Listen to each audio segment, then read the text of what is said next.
To our daily briefing on the current status of coronavirus disease. Today, our cumulative figure of those who have tested positive to the COVID-19 stands at 535 people. This is because out of the 1,077 samples tested, some 45 people have turned positive. This, of course, is the highest number recorded in 24 hours ever since the first case on the 12th of March. Out of this number, 29 are from Nairobi, 11 are from Mombasa, while 5 are from Wajir, and 1 is a foreign national from Somali. The 5 from Wajir have a history of recent travel to Mogadishu. In terms of gender, we have 30 males and 15 females. Also, on a positive note, I also want to add that today we have recorded 9 new discharges. This brings the total number of those who have recovered, turned from positive to negative, to 182. But more importantly, today, I also want to point out the cumulative distribution of in some 3 key areas. The first one is Eastleigh. The 29 cases that you have heard which are from Nairobi are all from Eastleigh. That means that as we speak, there are 63 cases within the Eastleigh area alone. That tells you then that there is community spread happening within Nairobi, specifically in the area of Eastleigh. This comes out of the result of mass testing in that area within the last 24 hours. Kawangware continues also to be an area of concern, and there are 24 in that area. And then in Mombasa, as the trend, you have been hearing the trend in Mombasa, in Old Town, in Mombasa Old Town alone, we now have 39 cases. Fellow Kenyans, this tells us that in those areas, in the area of Kawangware, in the area of Eastleigh, in the area of Old Town Mombasa, that we need to take action in those particular areas. And we are in the process today of consultation with the respective authorities in those counties so that we can determine what action we are going to take. As we reported in our daily briefs, we continue to observe behavior and practices which stigmatize persons who have either contacted or recovered from the disease. Let me say this. There is not a single person who is immune to the virus. Not one person. You are as likely to have it as I am. And therefore, nobody should be stigmatized because of the fact that they actually contacted the disease, or they were suspected. And in fact, ladies and gentlemen, I can tell you of a case where a lady who is a member of a choir, of a church choir to boot, wanted to sing with the choir, and because she was positive and had turned negative, people in the choir were suspicious about whether she should be in the choir or not. Now, I think we should be a bit more generous than that, and I think that that idea that somebody is a bad person or somebody is going to pass it to you is not a good thing, and we should not look at it that way. And if you remember, it used to be the case also with HIV when we started. So because anybody can get it, I think what we should have is a lot of understanding What we should have is a lot of empathy and sympathy so that we do not discriminate against parts of our society. Let me remind you, and I quote, and this is the case we are seeing today, that whoever heeds discipline shows the way to life. But whoever ignores correction leads others astray. That is in the Bible, Proverbs 10-17. The reason I am quoting this verse, fellow Kenyans, is because the figures that we are hearing today are a clear demonstration that things are not getting better.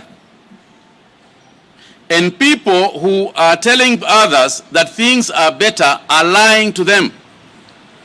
And somehow, somewhere along the line, we seem to have come to the conclusion as a society that things have gone back to normal. Today's figures show things are far, far from normal. Things are very challenging. And those who are exhibiting the indiscipline that I've referred to, leading others astray, are becoming a common phenomenon.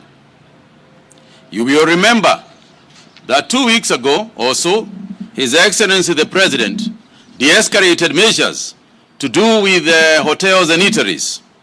You have all seen for yourselves, the media, even people in the media have been calling me and telling me you can see the abuse that people are exhibiting in the eateries and in the hotels. We give certain protocols, and clearly a lot of people are not following those protocols. Yet there are those who are assisting us. There are those who are observing these measures. There are young men and young women working back into those places who would otherwise be at home and whose livelihood is being threatened not by the government but by those who misbehave and then cause action to be taken across the board and across everybody else. And for today, I am still saying that there is a chance, and I ask those responsible to please adhere to the rules. But there is only so far that we can go and so many pleases that we can make. So those of you who continue on this path of exploiting Kenyans, on this path of exposing Kenyans, you will bear the brunt of the law. And I want to add here that we will take action. You will face the law. So I am asking and appealing to you to make it unnecessary for our security forces to be so involved in observing hotels that then they are taken away from matters of much more importance. So I want to appeal to those who are not doing the social distancing, who are not doing the hand washing, who are not observing the basic hygiene that we have put in place, that it is as a result of such misbehavior that we are now upwards at 45. And we have been warned by those modeling for us within the Ministry of Health that unless we change, we will continue to see upwards of 50 people per day. And of course, this will be correspondingly reflected in other areas of our lives. The fact of the matter is, where we are right now, you are either with Kenyans or you are against us. When you are against us is when you expose other Kenyans. You cannot be behaving totally normally and then looking at every other Kenyan trying so hard and expect that you are going to be applauded for your action. You cannot be in the middle and responsive to the call of time. Our destiny as a people is bound now in both collective and individual response to the epidemic. Previously, I have said that we will either rise together or fall together on this one. If you have been following the social media and the trends in the neighboring countries, then you will appreciate that sometimes we are victims of the measures that we have taken and victims of our little success. A chain, however, is as strong as its weakest link. When we allow our colleagues, relatives and friends to abuse the containment measures that have been put in place, we weaken our collective chances against flattening the curve. By doing so, we make mockery of our 2 months' worth of effort to prevent this virus from outrunning our healthcare system. Ultimately, we are inviting death upon our loved ones and upon ourselves. But all is not lost. We are stronger and smarter than this. I believe it.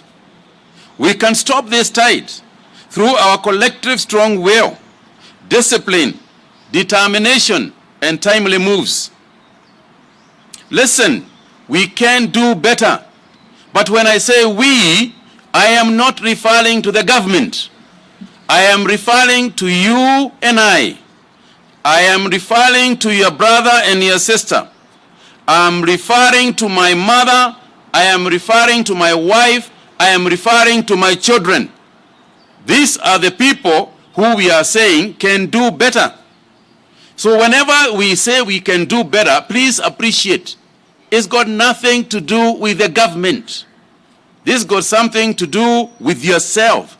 And as I've repeatedly said, if you assume that the person sitting next to you or the person standing next to you is possibly positive, then you will take action to stand further from them. I share the feelings that people have. I have been sent by people in anger who send me messages in anger, having observed people behaving in social partying, people sitting outside bars and drinking away, people sitting together even during this time of Ramadan, against advice by religious leaders, going out and you can see everybody crowding in together. This is not good for you, and it is not good for that person you are eating with. And it is not comfortable. It is not comfortable for leaders who have to keep on talking about this issue. And I appeal again and again to our political class to kindly focus seriously on educating our people and telling our people the ills and the challenges that as a nation we face. But this is not nice. Nobody is living as they used to. We are all challenged. Things have not been easy. Things are getting difficult. And we all have to stay together and help each other. In fact, nothing is as it used to be. I cannot promise you that we are going to change this in the very near future. It doesn't look that way anywhere on earth. But I can tell you that they will eventually get better. What I know is that if together we stay focused, we shall surely overcome and get our lives back.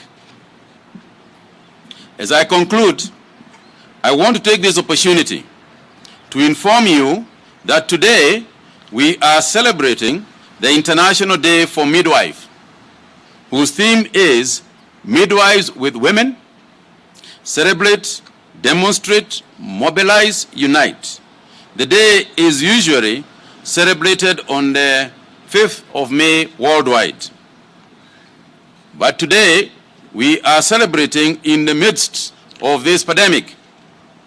And midwives are the primary caregivers for millions of women and newborns before, during, and after childbirth, and also offer women and girls essential counseling, and education on reproductive health. As a government, we are delighted to celebrate the midwives in Kenya for their tireless commitments and professionalism in delivering safe, effective, respectful, quality care to mothers and their babies. We can't thank you enough. And thank also all the other nurses, clinical officers, doctors, and every people working in laboratories. We are extremely grateful. But let's not forget that midwives included, and midwives in fact, are particularly vulnerable to the coronavirus disease. This means that pregnant women and babies are at risk too, which explains why we have got some 2-year-olds that have also been affected by the disease. We are taking action to ensure that they are all protected. This includes providing all midwives with the same personal protective equipment that other frontline health workers use to insulate themselves against contagion. The Ministry of Health further acknowledges the support provided by organizations such as United Nations Population Fund in scaling up midwifery services and supporting training efforts. In addition, they ensure that our midwives not only provide self-saving interventions to women and babies, but also educate against stigmatization, empower women, and enable women to lead healthy lives. I thank you. Ningetaka kuongeza kidogo, niseme ya kwamba leo hii ndio tumepata watu wale wengi zaidi ambao wamepata hii virusi kuliko siku nyingine yoyote tangu mtu wa kwanza aliyepata hii virusi tarehe 12 mwezi wa Machi. Ningetaka kusema kuna pahali imefika ambapo tunaona kama tunaona vile watu wanaendelea kama tutafika pale tunafikiria ati sasa maisha imerudi kwa kawaida. Ningetaka kusema ya kwamba maisha haijarudi kwa kawaida. Maisha ile tunaishi sio ile ya kawaida.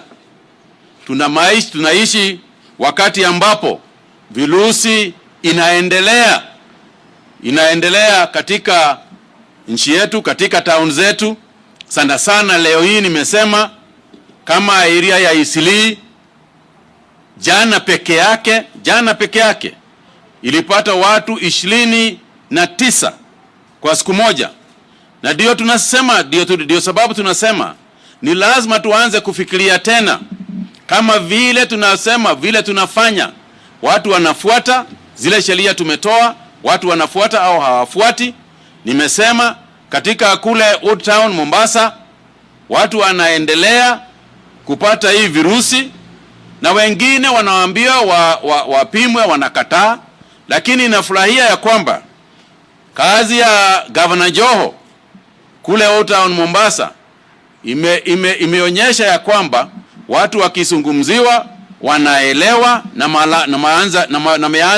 wameanza kujitokeza ndio wapimwe hii virusi.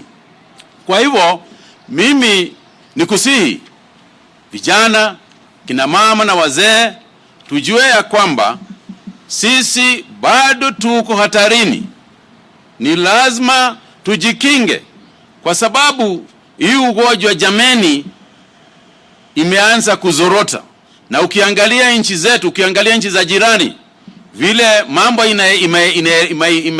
inaelekea na vile kunafanyika, ni lazima sisi wa Kenya tuanze kuchukua hatua ndio tusije tukawa na ugonjwa utupite na ipite kiasi ile sisi kama Wizara ya Afya tunaweza pigana nayo. Kwa hivyo ni kusema tu vile,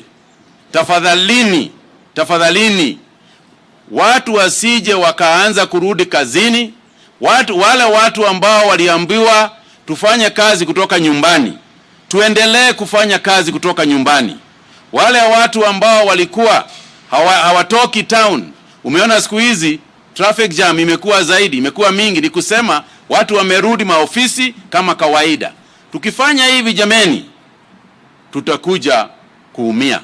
Kwa hivyo mimi ni kuwasihi wa Kenya, tafadhali tufikirie tena, na hivi karibuni, wiki hii kabla haijaenda, serikali itatoa amri zingine, ndio tuone kwamba tuhakikishe tumekwamisha hii virusi. Asanteni sana. I'll take 3 questions only. Yes. Kutoka Weru TV. Wazi, swali langu ni kuwa katika zile takwimu ambazo mnazo saa hizi, ni wahudumu wangapi wa afya wamepata ugonjwa na ni wangapi wamepona? Asante.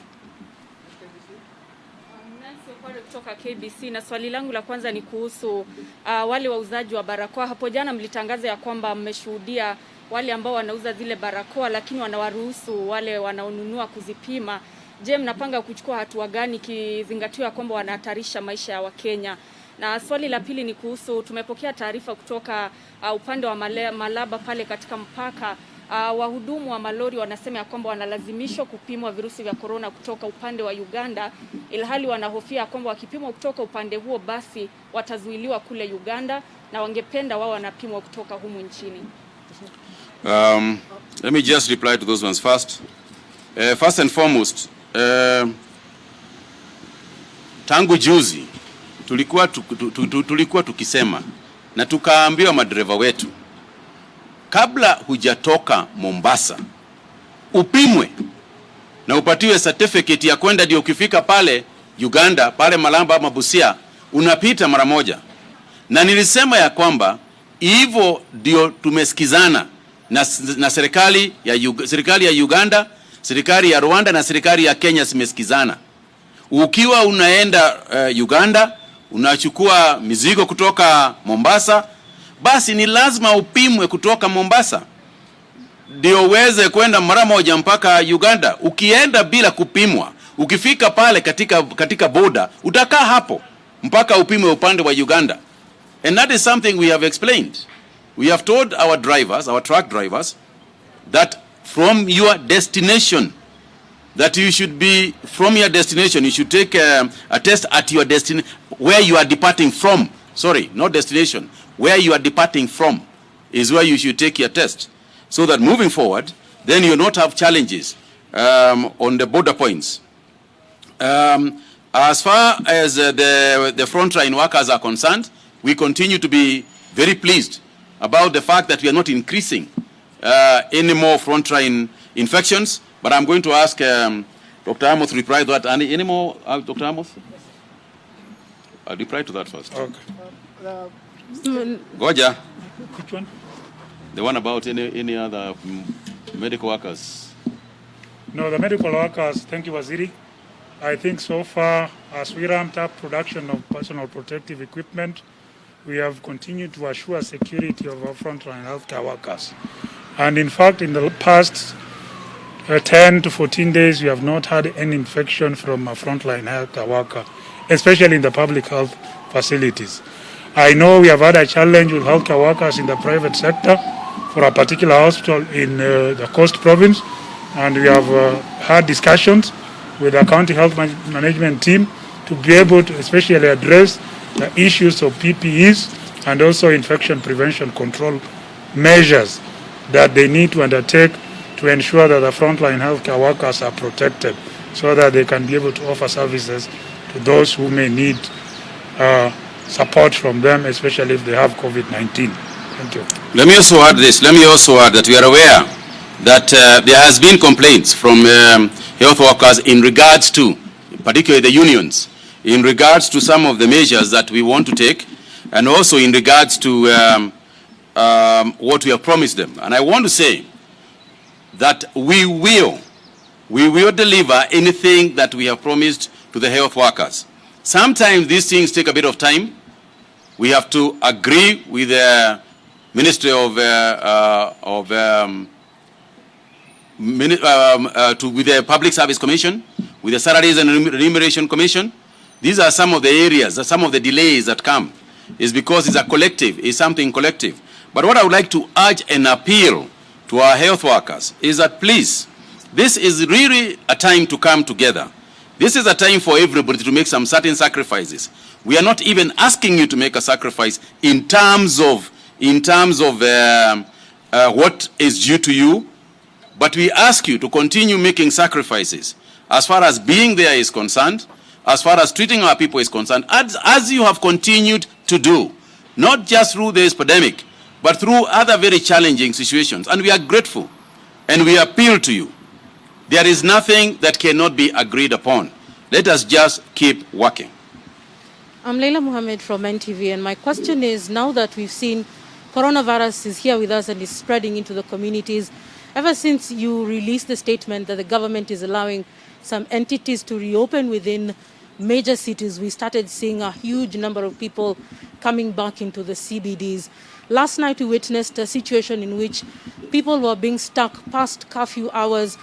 If this continues to happen, how will the government deal with the issue, first of all, of breaking of curfew and ensuring that the disease has been contained now that we are 45 plus in terms of the numbers that are being recorded in a day?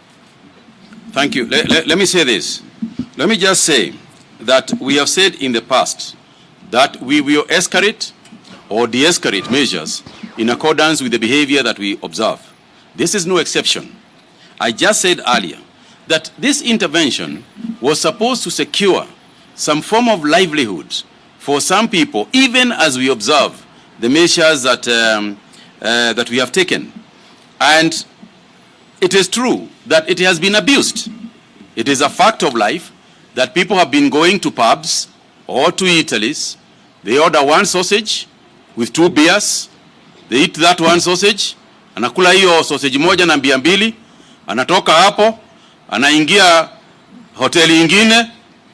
Huko anakula bia mbili ingine na sausage ingine moja. Anaingia ingine, anauliza chungwa, ati sasa ni dessert. Na ingine mbili. Now, my friends, kusema kweli sasa hiyo ni, what are you doing? Sasa hiyo ni kitu gani unafanya jameni? So I agree with you. We have got a challenge, and it is good for us to accept that there is that challenge. When we start taking steps, for surely we must take steps. When we start taking steps, let not the same individuals start complaining that you are going backwards and forwards. That's the challenge that will come. The Ministry of Health doesn't seem to know what it is doing, because it makes 2 steps forwards and then 1 step back. If that is the case, so be it. What we cannot allow is a situation where we begin to threaten our people just because of some few people who honestly cannot behave. It's amazing. It's a wonder, how some people behave in those circumstances. As for curfew hours, you are very right. We begin to observe people believing, for some odd reason, without any sort of announcement, people just start to believe that 7:30 is okay. And you can actually see people jogging at 7:30, 8 o'clock. And this is curfew hours. And then, when they are picked up, you guys in the media are the ones who start making a lot of noise about the fact that people are abusing. And when we go to those hotels and lock up the hotels and close them, because we will do that, then you are the same guys who will start complaining. So I'm glad that for once, the media is telling us and reporting those eateries that are faulting the measures that we have taken. Thank you. One final question. Yes, one final question, yes. Mentioned about Italy having 29 cases today. How far is the contact tracing so far of the 29, the chain of the 29 people in Isli particularly? And the second question on mass testing, very many people are fearing to go for mass testing, probably because of quarantine fees. Are you going to allow asymptomatic people who test positive to self-quarantine and recover at home? And finally, on restaurants, Do you regret reopening restaurants? Because many will say that you are literally feeding and fattening the virus for spread. Do you regret that, and will you reverse that directive? Thank you. Okay, first and foremost, I do not regret. Let me start from there. I do not regret, because the idea, it came from a good place, and it is not a Mutahi Kagwe decision. It's an effort by the government. This was even announced by the president himself. It was an effort to try and roll back so that people don't go hungry. Part of the president's effort is to try and see that Kenyans do not go hungry. These are people who are used to working in a hotel, working in a butchery, working in an income-earning facility that do not need government help. They don't need government help usually. So the idea is, why do we are trying so hard not to transport people who usually don't need help to become people who need welfare. It's a whole purpose of reopening these places and some of the work that you see ongoing. But it's just unfortunate. It's just unfortunate that that is the case. As for whether we will roll back and close them all over again, is a measure that is on the table. There is nothing that is not on the table. But we are trying as much as we can to ensure that that is not what we do, if we can get people behaving. So enforcement is also going to be part of the measures that we are going to take. And if somebody is misbehaving, there is nothing to stop us from deregistering that Italy permanently, or for the next 6 months. There is nothing to stop us from doing that. It's within the law. Because all we need to do is that the measures that have been taken in the midst of a pandemic, in accordance with the Public Health Act, to prevent those people and to prevent further infections from happening, then we will be closed for as long as there is this pandemic. Add something. Thank you. Just to add to what Cabinet Secretary has said regarding Leto's question is that let me start by thanking the people of Isili for turning out in large numbers voluntarily for this targeted testing in the past 2-3 days. That is why we have seen a surge in our cases. And I want also to thank the Isili business community who have worked very closely with our technical team who are collecting the samples together with the community health volunteers and the local administration. But contact tracing, as soon as we get the results, which are usually relayed early in the morning because the tests are run at night, then the moment we get the results, as we relay the negative results to those who test negative and the positive results to those who test positive, so that the rapid response teams can be able to pick them and take them to the isolation facility, contact tracing begins at that particular moment. And you also asked about the question of self-quarantine at home. Yes, we have looked at this. We have developed some guidelines which we are refining.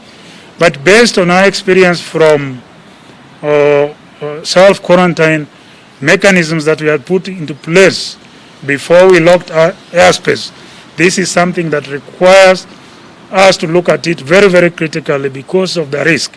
We must do what we call a social mapping to see where you are coming from, what kind of house do you live in, how many people live with you, and is it feasible scientifically to be able to maintain a social distance. If that is not possible, then the best course of action, of course, would be to take you to a quarantine facility designated by the government, lest you put your loved ones and the rest of the community in grave danger. Thank you. Let me also add once more regarding the same, because there has been those people saying or proposing that why are you targeting only certain areas? Areas are targeted in accordance with the occurrence of the cases. Before we go to a place, we are going there because we know there has been cases in that area. And if you look at, and that's why you find these numbers being picked up. And we should be happy that our teams have actually picked all those people. And again, in fact, yesterday, the 29 that came out in Isli, we should be very grateful to them and we should thank them. the 29 people who came yesterday, and indeed we should thank the 260 or 90 or so who are active cases in our hospitals. We should be grateful and thankful to them, because had they been in the streets, then it tells you that the growth of those people with positive, who are positive, would be much, much higher than it is. Let's thank them, let's keep them in our prayers, and let us not fear testing. But simultaneously, I repeat, let's not also stigmatize anybody for the fact that they have tested. As a matter of fact, we should test as many people as possible, and that is what we are doing in areas, particularly emphasizing in areas that we feel that there might be people in those areas. But moving on, we are going on to even the general public whenever possible. I thank you all very much.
East Africa is transforming.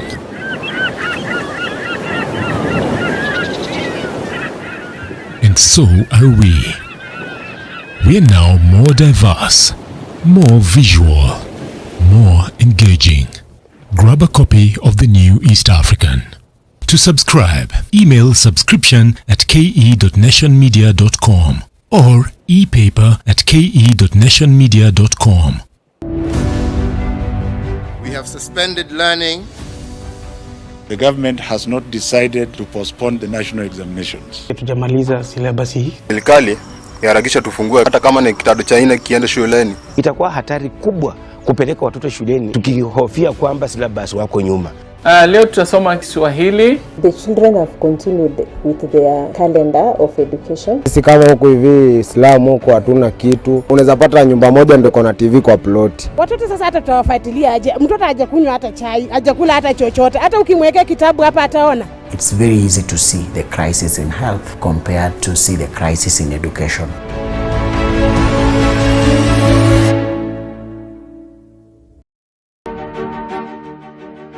Markets were brimming with people. Transactions were cash-based. Deals were sealed through handshakes. When the bell rang, we all gathered around in celebration. Well, that was in the past. Covid-19 has redefined the world of business. Digital transactions, virtual interfacing, and the increasing adoption of e-commerce. Business redefined, making sure every shilling counts and making sense of the cents. Business Redefined is your go-to point for a comprehensive and exhaustive coverage of developments in the world of business. Business Redefined, comprehensive, rigorous, informative.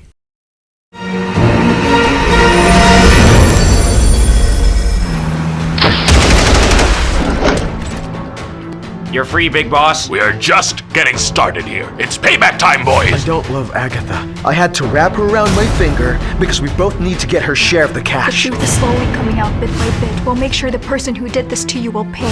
You like games? Then let's play one. By my rules. Are you sure you want to go to the place where Miss Adele saw Robo?